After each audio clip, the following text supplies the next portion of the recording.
Thomas Edison, Richard Branson, John F. Kennedy, Mozart, Michael Jordan, Will Smith. That sounds like a list of highly successful titans in a variety of vocations. Why is it that we rarely hear that they have or had ADHD?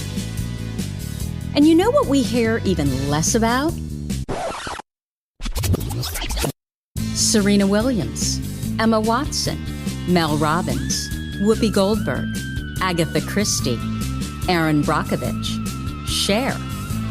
Yeah, the successful women navigating ADHD. And that's exactly why I started this podcast, ADHD for Smart Ass Women. I'm your host, Tracy Otsuka. I'm a lawyer, not a doctor, a lifelong student, now a coach. I'm also the creator of Your ADHD Brain is A-OK, a system that helps people like you figure out what they should do with their life. And we're here today to talk ADHD, your strengths, your symptoms, your workarounds, and how you proudly stand out instead of trying to fit in. I credit my ADHD for some of my greatest gifts. And you know what? I spy a happier life for you too. So without further ado, a shiny new episode is starting now. Hello, this is Tracy Otsuka. Thank you so much for joining me for this bonus podcast. You know, it's not even really a podcast. It's entirely impulsive, but I'm hoping that you'll hear me out and then choose to join me. So we're now in the holiday season, right? As I'm recording this, it is 5:29 p.m. on Monday, November 29th. So I'm just coming off of Thanksgiving and the whole Thanksgiving holiday. Now, what I know for sure is that in this season of light and laughter, there are a lot of people who aren't feeling holly or jolly. And I got to tell you, being smart ass ADHD women, we also struggle with the overwhelming pile of gifts and cookie making and magic creating, right? And as ADHD women, most of that typically falls on us. I know for me, I usually do a big dinner for family, usually for about 25 or so. And I got to tell you, when I actually did Christmas cards, I stopped a couple of years ago. They were literally the bane of my existence. Every single year, I struggled with the address list. I mean, it wasn't enough that you had to go get the photographs taken and everybody had to cooperate and participate, right? But then I had to go pick the right card. I had to make sure that the cards were delivered in time. And what I realized is I never really developed a system. So I would buy cards from this particular company one year, and then the next year I would switch to another company. And so even when I uploaded the guest list, and I wasn't nearly as tech savvy as I am today, I would upload the guest list, and it literally, I remember taking me a full 8-hour day just to get my Christmas list uploaded to the company that was then going to send them out. And I really thought, well, that was going to make it so much easier. I wouldn't have to send them out, right? So it was the first year that I did that, and it was just as much work. Actually, it was the second year. So I finally told myself, you're killing a bunch of trees. This is not good for the environment. You're stressing yourself out. We're getting rid of the Christmas list. And it was really, really hard for me to do that. My son was still in high school, and so I felt guilty. You know how that goes, right? So I was also in charge of all the kid events, the kid parties, the adult parties, their friends' gifts, hostess gifts, teachers' gifts. And we were ridiculous because I was ridiculous. I decided early on that, for example, if my kindergarten had teacher X his teacher was Mrs. Sarlott. Mrs. Sarlott was going to get a Christmas gift from us every year until he graduated from junior high school in 8th grade, because the school that they went to, the elementary school and the junior high, were all connected. And so by the time we got to 8th grade, you can imagine how many gifts we were doing. It was insane. And I really struggle with the overwhelm of the gifts. part of me is I love the creativity around it because my thought was, do we really need more stuff? No, none of us do, right? And I didn't want to be, adding to landfill and, giving them more garbage that then they would have to be writing thank you notes for on their time off, right? The teachers. So what we would do is we would make things. So there were years where, we would literally spend a whole week just baking. Or I remember one year we had bath products that we made that were all over the countertops. The easiest year was one of my good friends is a sommelier. And so she found some wines that were highly rated, but they had like really bad graphics on them. And so they couldn't really sell them, but it was really good quality. So again, we had all these pictures taken with my kids on them and these, 1800 style dress and, wrote all kinds of pithy copy for it. And we gave them wine that was basically from them, which is kind of funny when I think about it. But everything, because of creativity, right? It's so important to me, was always like designed to the nth degree. And it just got ridiculous. And of course, the more I did, the more stressed I became. And so the holidays became less and less fun, less and less what holidays need to be about. So today, there's so much less to do because, they're no longer in high school or elementary school. They're off on their own, either in college or at their first job. But still, just the thought of the holidays alone completely stresses me out. And, this is all something of my creation, right? You can never just do it halfway. If it's something you're interested in, you have to go big or go home. So I was so stuck in that mindset, right? Because the holidays were now just a time of great stress. And I realized that I need something to ratchet up the joy. And I need it today. I need it now because I've done nothing to prepare for the holidays. And I know there are some of you out there who literally have completely bought gifts for whomever you need to buy gifts for. Your calendar's all scheduled, so on and so forth. But I think for most of us with ADHD, we're not like that. So I just felt like I can feel the stress coming up. I need something to ratchet up the joy. So what I decided to do, completely impulsively, by the way, is I am going to do a 29 gifts challenge based on the book by Cami Walker. So it's called 29 Gifts, How a Month of Giving Can Change Your Life. And this book is a New York Times bestseller. I highly recommend reading it. Just the prologue alone just makes you already feel so good. So anyway, I did this 29 gift challenge 3 years ago when our big Facebook group, ADHD for Smart Ass Women, was very small. We had less than 100 members. And I still remember that it was the best holiday that I had had in years. And the amazing Catherine Reeford Holden, she runs our team of mods and admins for our ADHD for Smart Ass Women Facebook group. She came to me a couple of weeks ago and she mentioned that, we should do something uplifting. Our Facebook group, it's hard, the big group, because we are strength focused. And that's what makes us so different from all of the other ADHD Facebook groups, because the way the ADHD brain works, we need 5 good things to match one bad thing.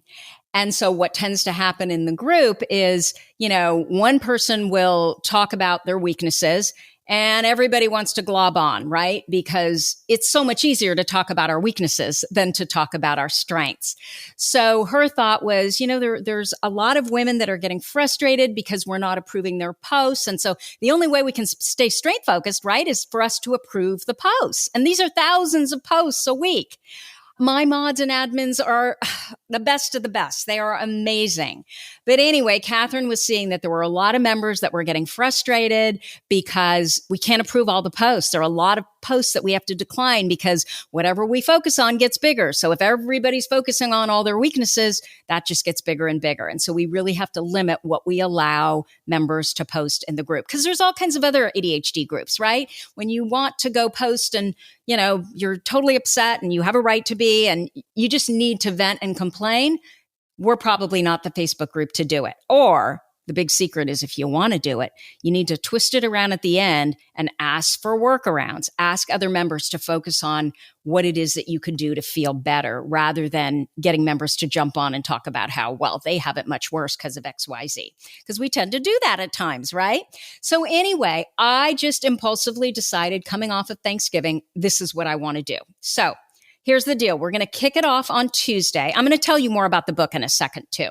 We're going to kick it off on Tuesday, but we're beginning the challenge on Wednesday. Okay. So the challenge is going to start on December 1st, but you can join us at any time. So if you're catching this literally on December 15th or even December 20th, and you are just feeling like you just need more joy and this holiday season is just getting you down, come join us, because I'm telling you, even a few days of this will completely change your mindset. Okay. It'll completely change how you feel about the holidays and just how you feel about yourself. Okay. So what's going to happen is I'm going to give away a gift every day, 29 days. And I would love for you to join me for the next 29 days on Instagram or on my Facebook page. The more Smart Ass ADHD women who get on this giving train, the more fun it is going to be. And again, well, not again. I want to tell you this. This is not going to lead to any of my programs or anything that I do. It is simply to ratchet up the holiday spirit and feel more joy.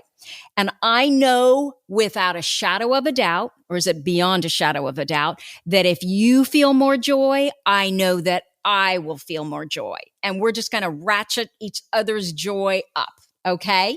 So I know you might have a gift list that rivals Santa's, but I want to explain to you that these gifts are often different. Sure, you can go to the store and buy a gift. Those count. I especially love the gifts where you're buying a gift for a child who otherwise might not have a toy, and you can donate that, right? Might not have a toy for Christmas or for Hanukkah or for Kwanzaa or whatever it is that they celebrate during this time of year. Okay. So, you can buy those kind of gifts and they totally count. But I also want you to focus on gifts of yourself. For example, the gift of giving a heartfelt compliment to someone. Those kind of compliments where you just see their eyes light up and anyway, that's what I'm talking about. Okay. You can also call someone that you haven't talked to in a while. You can give the gift of volunteering, or you can write a thank you note. You can pay the toll of someone behind you when you're crossing a bridge. If you still have people in the bridge and it's not all done by computer, you can pay someone's coffee order in the drive-thru behind you. You can pick up someone's lunch tab as you're walking out the door. Now, what we know is action always makes us feel better, right? And we know that when we're doing what we've always done, we're going to get what we've always gotten, right? So what I want to do is I want to shake it up. And I promise you, and I say this from experience, because remember, I did it 3 years ago. And every single December 1st that rolls around, I've been thinking, I want to do it again. I want to do it again. But for some reason, I didn't do it.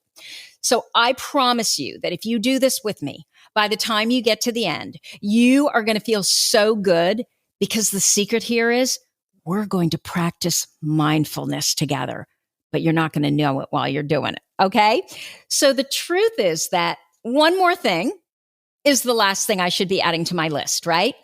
But I know how good I felt the last time, how good I'll feel when this is done. So I'm doing this for myself, but I also want to do it for you.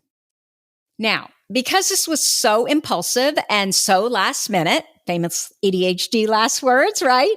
There may be a few glitches. There may be some links that we need to fix, but I just want you to please remember the intention behind all of this. So I would so appreciate if you were just patient with me. If you see something that doesn't work, absolutely send us a message. We want to make it right, but just understand that it's not as polished as I would probably like it to be. But it was between polished and doing it, right? And I opted for just doing it and forgetting about the perfectionism. Now, I just realized that Hanukkah is so early this year. So I just wanted to apologize. I'm so sorry that Hanukkah is so early this year, but I hope that you will join us anyway. I think by the time, is Hanukkah on the 8th or the end of Hanukkah?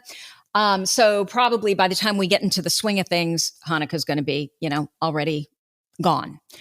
But I really hope you join us anyway. So I want to tell you a little bit more about Cami Walker and 29 Gifts. So I'm going to tell you a little bit about her story. Again, I highly recommend the book. And if you're looking to feel good, probably the best thing you could do is go ahead and read the prologue and then literally read one chapter every day that you go through the 29 days. It's such a charming, beautiful book.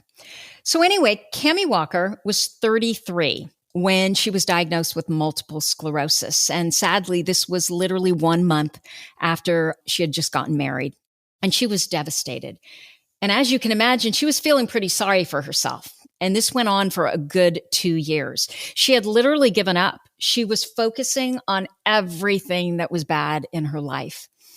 And she had been complaining about her symptoms for 10 years, but doctors kept telling her it was psychosomatic. It was in her head. Does that remind you of any of us in our ADHD journey? Yep, that was my story too. Cami was in so much pain, which is unusual for MS patients. So they had her on so many painkillers. And unfortunately, she also had a history of addiction. And because she was on so much medication, she was just getting sicker and sicker. And so she ended up checking herself into a hospital for an 8-day detox. This was, within 2 years of having been diagnosed with MS. So before she went in to her detox, she called a neighbor of hers. And her neighbor's name, she was also a friend, her name was Mbali Criezo. I don't know if it's Criezo or Criazo. And she was an African medicine woman who also happened to work at the Institute for Health and Healing at California Pacific Hospital. I think she was in the East Bay, so right outside of San Francisco, maybe Oakland area is what I recall. And Mbali had helped shape a program at the Institute, which married Western medicine and alternative medicine. So anyway, Cami gets on the phone and she's crying and she's just, lamenting the fact that she has multiple sclerosis. And Mbali says to her, Cami, I think you need to stop thinking about yourself. And of course, Cami is getting ready to go into detox, right? She is even more upset when Mbali tells her that she should stop thinking about herself. So this is how Cami responds. Thinking about myself, I howl. I start in on her about what a wreck I am, what a wreck my body is, telling her I don't have room to think about anything except myself right now. I know. That's the problem, she says. If you spend all of your time and energy focusing on your pain, you're feeding the disease. You're making it worse by putting all of your attention there. I absorb this information quietly. Cami, she says, her voice soft and soothing, but her words hitting me hard. You are falling deeper and deeper into a black hole. I'm going to give you a tool to help you dig yourself out. What should I do? I ask. I have a prescription for you. I want you to give away 29 gifts in 29 days. I blink and I consider this for a moment before deciding it is stupid. For one thing, I'm going into the hospital for 8 days. How can I give anything away there? There will be others at the hospital with you, Mbali counters. You can give it to them. These gifts don't have to be material things. I continue to insist that I need to focus all my energy on my own healing, while Mbali calmly points out what I'm forgetting. Healing doesn't happen in a vacuum, Cami, but through our interactions with other people. By giving, you are focusing on what you have to offer others, inviting more abundance into your life. Giving of any kind is taking a positive action that begins the process of change. It will shift your energy for life. I'm starting to tune out, wallowing in thoughts of what I'm about to endure. I'm in pain and I can't freaking walk. Are you telling me that giving away spare change or doing someone a favor will make me better? Come on. Mbali tells me about the effects the challenge of giving 29 gifts had on her when she first did it. It makes sense in a way, but I'm not really taking it in. She's saying how giving can make you humble, keep your heart open, revitalize you, that kind of thing. In addition to giving the gifts, you're supposed to keep a journal for those 29 days. And if you skip a day for some reason, she's saying it's best to start over, to release the energy that is building and allow it to begin building again. Now, I've been into alternative medicine and spirituality for a long time, but even I have no patience for all of this. And I'm in the midst of a medical crisis. Without any intention of following through, I grab my journal and I write a note. Give away 29 gifts in 29 days. I close the journal and politely say goodnight to Mbali. So I talk all the time about how what we focus on just gets bigger, right? So bad for our brains is just stickier than good. And it's not just our brains, it's all brains. It's the prehistoric lizard brain, right? That we all are born with, whose whole goal is just to keep us safe. So with our ADHD brains, we can often focus on what isn't working rather than what is. We're so in our heads, which is why we often can't retrace our steps, right? We lose something and we can't remember, like, I don't know where I lost it. I wasn't paying attention, right? We're not in our body. We're in our head. We're literally walking through and doing things, every single day. With 29 gifts, what we're doing is we're getting out of our heads and we're getting into action. So there's no voodoo or magic or woo around this. Again, when we focus on the positive, what happens? We see more positive. So we're going to start tomorrow on December 1st, which is Wednesday. We're going to end on December 29th. And think about it. Is there a better way to end 2021 and start 2022? I don't think so. Now, the 29-day gift challenge, it originally originated as an African ritual.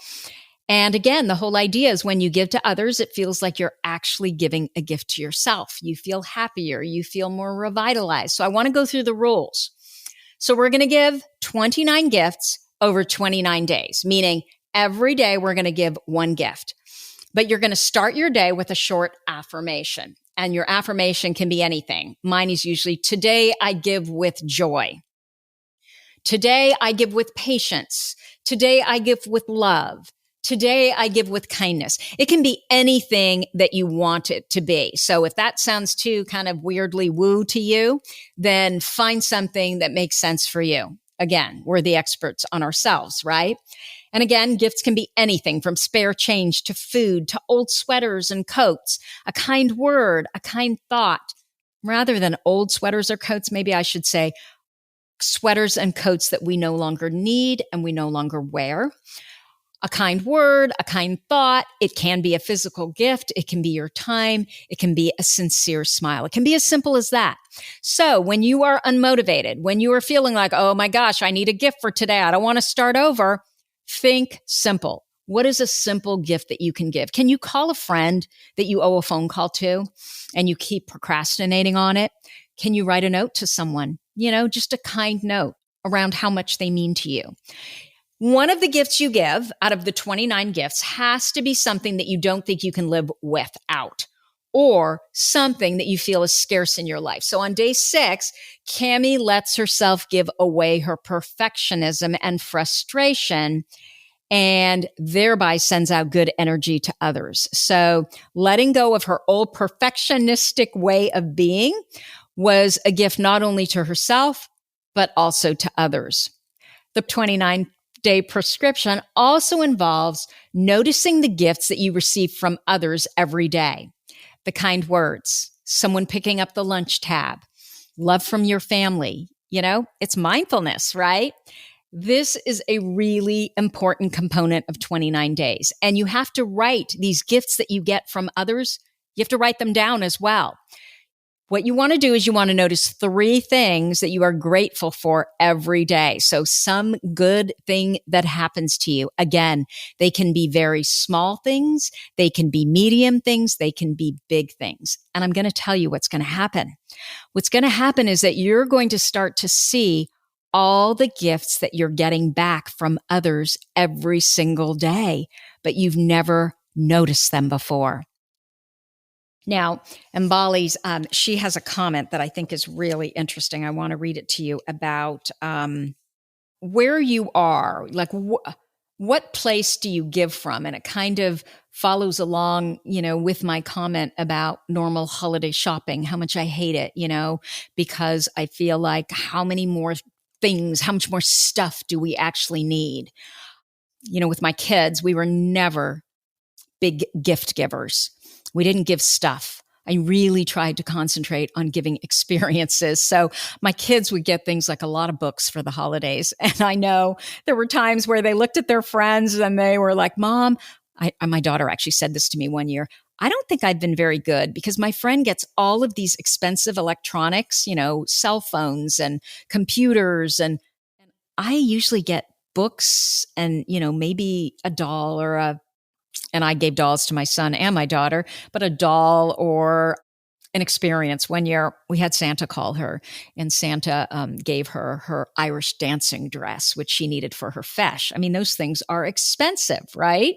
So, yeah. And I remember when she hung up the phone, she was like, that is the best Christmas gift I have ever received. And so she stopped talking about all the electronics and things that all her friends were receiving. So I clearly have a problem with physical gifts. I'm not a good gift giver. I wish I was better at it. But this is what Mbali said, and it really resonated with me. When I give from a place of service, honesty, and fullness, I am left feeling revitalized. When I give from a place of responsibility and resentment, I negate the give and nothing changes. I think it's supposed to be I negate the gift and nothing changes. Or maybe it's I negate the give. In fact, I'm often feeling resentful and drained. And that's exactly how I feel when I just, I'm just buying something just to buy a gift. It's not, I'm always looking for that extra special gift, but that takes so much time and energy and I don't always get there. And then I just have to last minute get a gift. But I just loved that comment that when I give from a place of service, honesty, and fullness, I am left feeling revitalized. So today I know when it's a good gift because I'm excited to give it, right? I feel positive emotion. I haven't mentioned positive emotion in this entire podcast.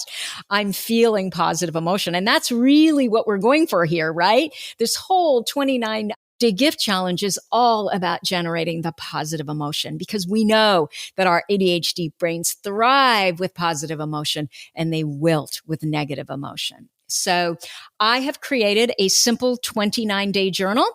And you can actually list all of your gifts, right? The gifts that you are giving and the gifts you are receiving for the 29-day period of this challenge. And you can download it at tracyotsuka.com/29 gifts. Now, so we can see each other's generosity in action, please tag me in Instagram and in Facebook and use the hashtag 29 Smart Ass Gifts. I am also going to be highlighting some of your gifts in my stories and posts over the next 29 days. As I'm sitting here talking about this, I'm getting anxiety. Like this should be the last thing that I'm doing, right? Adding one more thing, but I just feel called to do it. So I hope you'll come along and do it with me so it's even more fun than it was last time. So I just want you to think about this. There is never a day that you don't give. There are only days that you don't acknowledge and remember that you did. There is also never a day that you don't receive gifts, right? Mindfulness. But we don't pause and we don't slow down enough to notice the joy and the gifts that are in our lives every single day. So again, come join me on my Instagram at Tracy Otsuka or my Facebook page, which is at Hey Tracy Otsuka.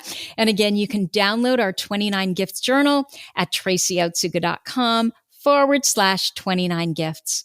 Let's get the joy back into this last month of the year. I hope you'll come join me. Okay. Have a wonderful day and a wonderful December. You've been listening to the ADHD for Smart Ass Women podcast. I'm your host, Tracy Otsuka, and we're available on iTunes, Stitcher, Spotify, and Google Podcasts. Not coincidentally, ADHD for Smart Ass Women, it's also the name of our free Facebook group. We're a totally smart-ass community of successful, ambitious women who share our ADHD wins, questions, and workarounds. Join us at tracyotsuka.com, where you can also find more information on our Your ADHD Brain is A-OK system. I spy a happier life for us, and I'll see you again next week.